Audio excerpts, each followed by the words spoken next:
Eden Hazard, Diego Costa, Mason Mount, Timo Werner, Kai Havertz,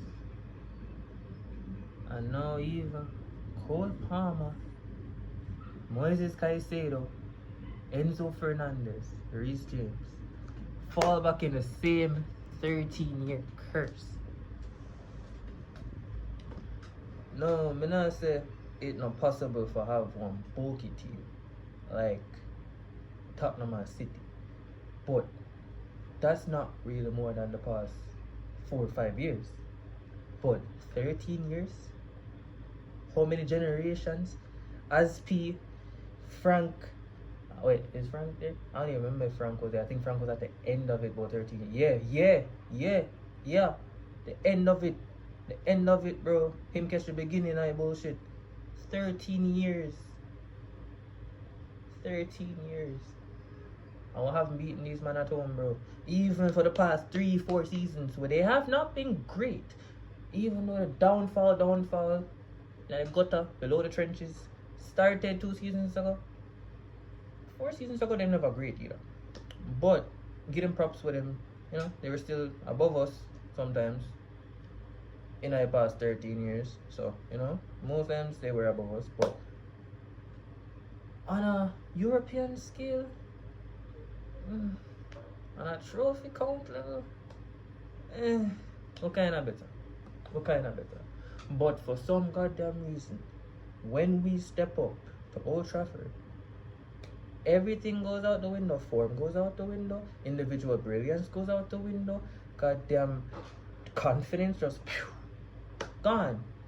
I knew it upwards, but nah, it's other side. Team Rocket blasting off again, gone. You get me? Like,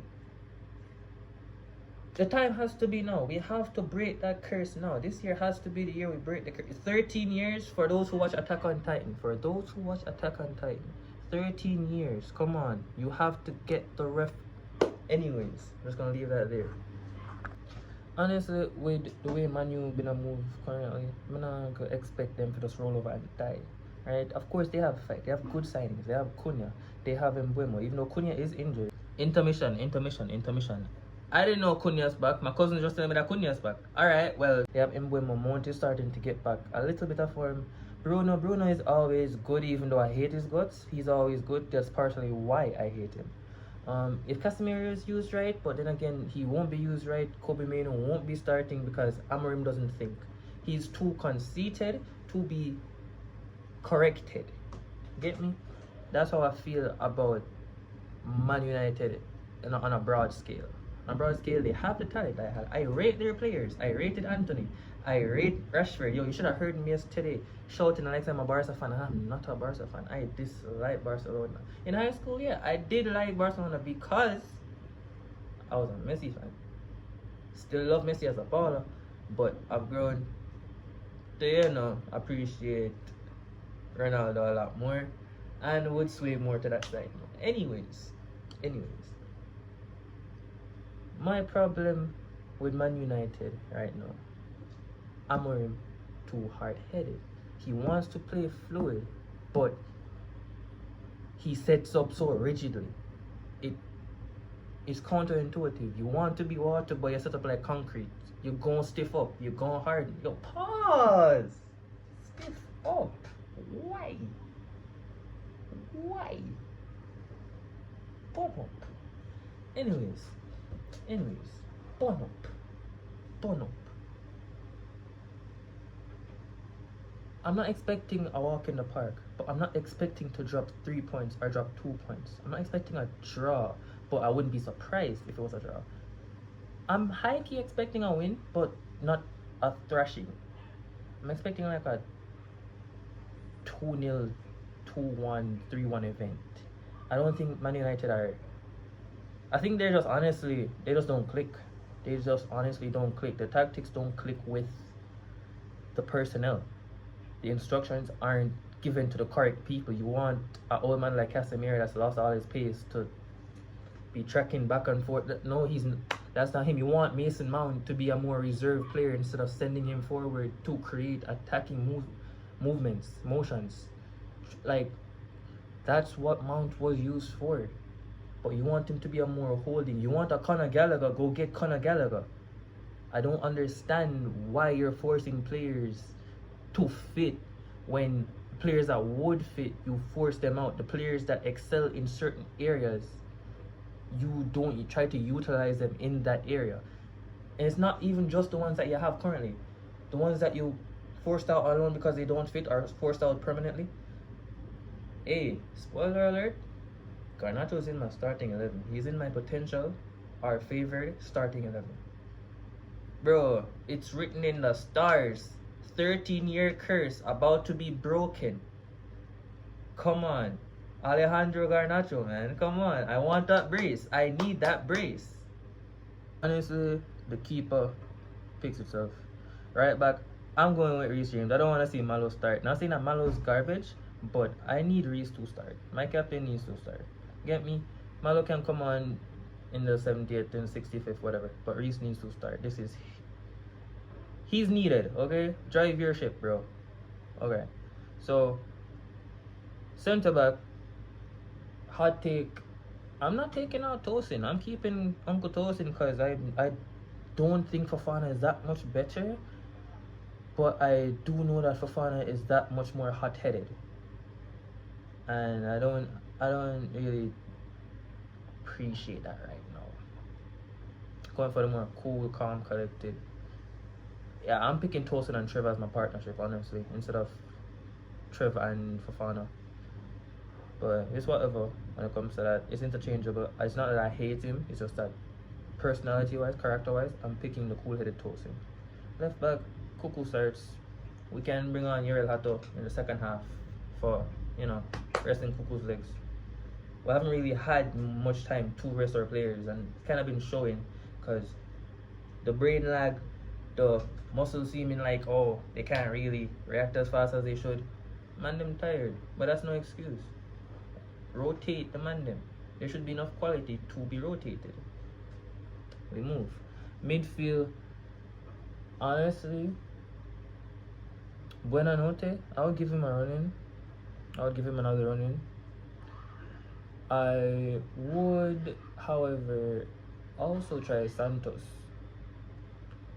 Sorry about that.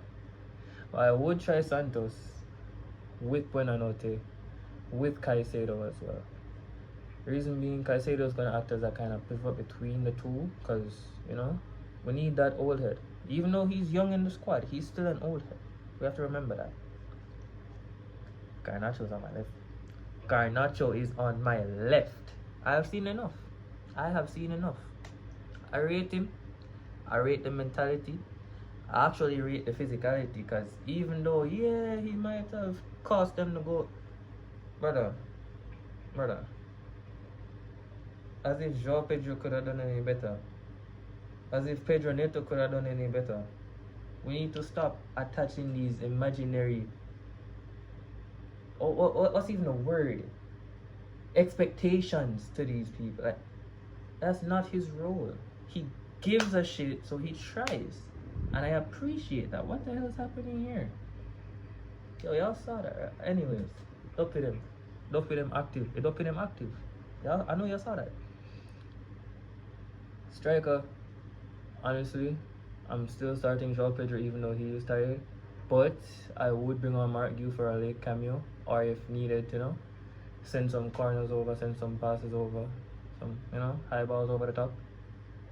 Mark Gu, in the latter stages, yeah, right wing. CP, Cole Palmer back on the right. He performed there against Bayern. He got 2 goals, 1 offside, alright, but he still performed on that right wing, and he did do most of the damage, if I'm not mistaken, from that right wing against PSG. Buenanote in the camp, sure, feeding Palmer. Palmer could always come back over. We saw up Buenanote.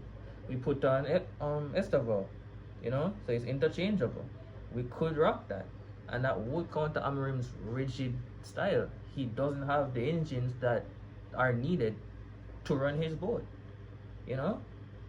He wishes he had them, but he alienated them from the squad.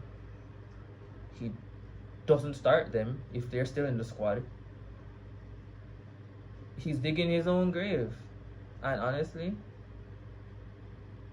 even with that being said, there is enough individual brilliance within Man United for them to actually pounce upon our potential errors that we might make in defense. We don't have to. But if I can totally see an Mbuemo scoring. Let me just say that. A screamer. He's old one. He's due a screamer. Cunha won't be starting, unfortunately. And even though he's been written off, Mason Mount is still a prideful and pretty good player. Never count him out, honestly, because that's coming from a guy that didn't really rate him that much on the team. I just know that that's actually how he is. If he's locked in and he's ready, man's active. But if he continues, I'm not really worried about him, you know. We should see it through though. A 2-1, 3-1, 2-0, something along the lines of that. Nothing too pressuring, but nothing too outrageous like, oh, Chelsea blew them out the water. No, not really. But who knows, I may be dead wrong. Man U might surprise me. Chelsea might surprise me and do a madness. We might get another goddamn West Ham. Who knows? But I'm not banking on it. I would not, what do you say, bet the farm on it? Yeah, I wouldn't bet the farm on it, honestly. But there is enough potential there for them to cause an upset if Chelsea don't show up. If we come back to and decide to be Charity FC, yeah, sure. They could totally take 3 points. Otherwise from that, I don't see the cohesion necessary. I don't see the chemistry necessary. I don't see the game plan necessary for Man U to pull this up. I genuinely don't. The quality potentially is there. They haven't been showing it, but potentially is there.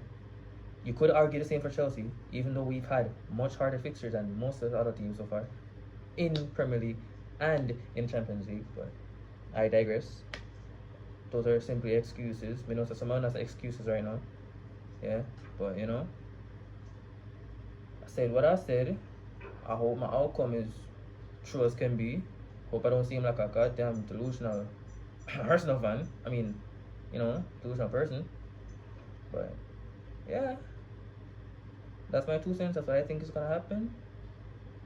Fair win for Chelsea. Finally breaking the 13-year curse.